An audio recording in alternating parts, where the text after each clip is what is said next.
அன்னை ரேணுகாம்பாள் மெட்ரிக் மேல்நிலைப் பள்ளி தாளாளர் ஐயா அவர்களுக்கும் மற்றும் தலைமை ஆசிரியர் மற்றும் இருபால் ஆசிரியர் பெருமக்கள் மற்றும் பள்ளி மாணவர்கள், பெற்றோர்கள் மற்றும் அனைத்து தரப்பினருக்கும் இனிய சுதந்திர தின நல்வாழ்த்துக்களையும் வணக்கத்தையும் மகிழ்ச்சியையும் பகிர்ந்து கொள்கிறேன். என் பேர் சுந்தர். தம்பி பாலாஜி, நாங்கள் சென்னையிலிருந்து உங்களோடு சேர்ந்து இந்த சுதந்திர தினத்தில் மகிழ்ந்திருக்க வேண்டும், உங்களையெல்லாம் பார்க்க வேண்டும் என்பதற்காக சென்னையிலிருந்து நாங்கள் வந்திருக்கிறோம். இந்த பகுதியை பார்க்கும் பொழுது மிகவும் இயற்கை சுற்றுச்சூழல் நிறைந்த ஒரு பசுமையான ஒரு சூழலை தான் பார்க்க முடிகிறது. இங்கு படிக்கக்கூடிய ஒவ்வொரு மாணவர்களும் கொடுத்து வைத்த மாணவர்கள் தான். இயற்கை நயத்தோட இந்த சூழல் உங்களுக்கு அமைந்திருக்கிறது. உங்களுடைய கல்வியும் உங்களுடைய வருங்கால சூழலும் சிறப்பாகவும் வெற்றியாகவும் அமைய என்னுடைய அன்பின் வாழ்த்துக்கள். உங்களுக்கு ஒரு சின்ன கருத்தை மட்டும் பதிவு செய்து நம்ம பள்ளி நூலகத்துக்கு உங்களுக்கு வாசிப்பு திறனை ஊக்குவிக்கும் விதமாக புத்தகங்கள், சில அறிவு சார்ந்த புத்தகங்கள் கொண்டு வந்திருக்கிறோம். அதை நாம் பள்ளி தாளாளரிடம் வழங்க உள்ளோம். நேரம் இருக்கும் பொழுது அந்த புத்தகங்களை பள்ளி நூலகத்திற்கு சென்று வாசித்து உங்களுடைய வாசிப்பு திறனை மேம்படுத்திக் கொள்ளலாம். மேலும் நிகழ்வு முடிந்த பிறகு உங்கள் அனைவருக்கும் ஒரு அன்பு நினைவு பரிசாக பேனா வழங்க கொண்டு வந்திருக்கிறோம். அதையும் பெற்று செல்லுமாறு உங்களை அன்புடன் கேட்டுக்கொள்கிறோம். பள்ளி இந்த இளம் பிராயத்தில் ஒரு நல்ல ஒரு சூழலுள்ள ஒரு பள்ளி கட்டமைப்பு உங்களுக்கு அமைந்திருக்கிறது. சிறு பிராயத்தில் இருந்து ஒவ்வொரு அடுத்த கட்ட பிராயத்தை சார்ந்த மாணவர்களை இங்கு பார்க்கும் பொழுது மிகவும் இவர்கள்தான் வரும் காலத்தில் நம் நாட்டுக்கு ஒவ்வொரு துறையும் ஆளக்கூடிய தலைவர்கள் என்பதை நான் காண முடிகிறது. ஒவ்வொரு தலைவர்களை அடையாளம் படுத்தும் விதமாக நம் முன் வரிசையிலேயே இந்த மாணவர்கள் அவர்கள் வேடமிட்டு அமர்ந்திருக்கிறார்கள். எதற்காக? அவர்களை இப்ப நேருவாக இருக்கிறார், காந்தியாக இருக்கிறார், சுபாஷ் சந்திர போஸாக இருக்கிறார், இப்படி ஒவ்வொரு தலைவர்களை வேடமிட்டு எதற்காக அவர்கள் அமர்ந்திருக்கிறார்கள்? மாணவர்களாகிய நாம் சற்று உணர வேண்டும். இந்த பேர் சொல்லக்கூடிய தலைவர்கள் எல்லாம் கொண்டாடக்கூடிய இந்த சுதந்திரத்திற்காக பாடுபட்டவர்கள், அர்ப்பணிப்புடன் தியாகம் பண்ணவர்கள். அதனால் தான் நமக்கு இந்த சுதந்திரம் கிடைக்கப்பட்டிருக்கிறது. இந்த சமூகத்துக்காகவும் இந்த நாட்டுக்காகவும் இந்த மக்களுக்காகவும் அவர்கள் பாடுபட்டதினால்தான் அவர்களை நாம் முன்மாதிரியாக கொண்டு நாம் அவர்களை பின்பற்றி நடக்க வேண்டும். அப்படி நடந்தால் நாம் வாழ்விலே நல்ல முன்னேற முடியும் என்பதை வெளிப்படுத்தும் விதமாக தான் இது போன்ற தலைவர்களை நமக்கு முன்னே வைத்து வெளிப்படுத்திக் கொண்டிருக்கிறார்கள். ஆகவே மாணவர்களாகிய நீங்கள் இந்த சிறு பிராயத்திலேயே உங்களுடைய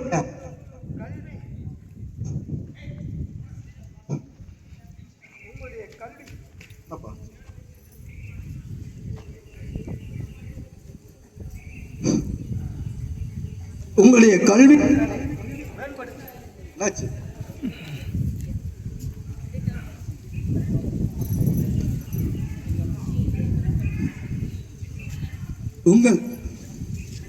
உங்கள் டைட்டா தான் பேச முடியுமா?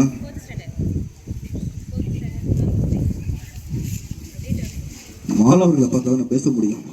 ஹலோ, உங்கள் கல்வி திறன்களை மேம்படுத்திக் கொள்வது போல் முக்கியமாக உங்களுடைய ஒழுக்க நற்பண்புகளை வளர்த்துக் கொள்ள வேண்டும். கல்வியும் ஒழுக்கமும் இரு கண்களாக நாம் உள்வாங்கிக் கொள்ள வேண்டும்.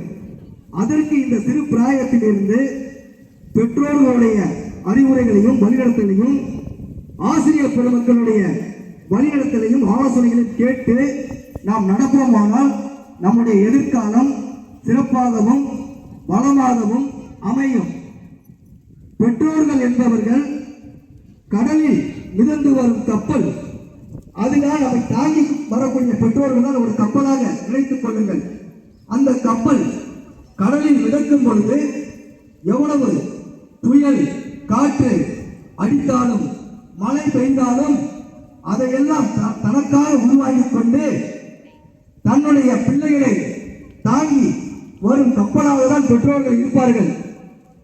அந்த பெற்றோர்கள் தன் பிள்ளைகளை எப்படியாவது கரை சேர்க்க வேண்டும் என்ற உணர்வுடன் எல்லாவித பாடுகளையும் கஷ்டங்களையும் உள்வாங்கி பிள்ளைகளை கரை ஏற்ற வேண்டும் என்ற பெற்றோர்கள் எந்த வழி காட்டுறது என்று தெரியாத ஒரு சூழல் இருக்கும். பார்த்தீங்களா, கப்பலுக்கு எப்படி போறது திசை தெரியாமல் இருக்கும் பொழுது அந்த கடற்கரையில் ஒரு கலங்கரை விளக்கம் லைட் ஹவுஸ் தென்படும்.